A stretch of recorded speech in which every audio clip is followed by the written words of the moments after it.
আমার এই দোকানটা কিছু নাই না, আমার এই দোকানটা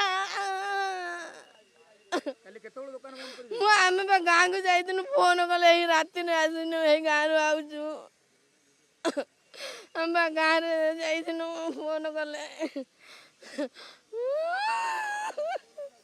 अनेक लोकंकर मध्य दुकान पड़ी पाखापाखि 40 रु ऊर्ध्व दुकान जेहेतु पोड़ी पाउस हो जाए लोक मानकर किसी टंका थिला काली पाखापाखि 11टा 12टा राति से दुकान बंद कर घर को फेरी नुआ किसी सामग्री ए सहित देखिए जो भाव में देखुं जड़े मौसी दुकान बंद कर गाँव को जाते गाँव को पहुँचती ना नहीं पुणी थे निआं लगी खबर जेहतु सामना को आसी पुणी थे से फेरी तो देखो कौटी ना कौटी किए धार करज कर जो प्रतिक्रिया जमी नौते जड़े सुना बंधा पकईकि से दुकान में सामान आनी तो कौटी ना कौटी गोटे कौटी ना कौटी देखिए गोटे प्रकार बड़ दुखद खबर रही जली पोड़ी पूरा पाउंस हो जाए।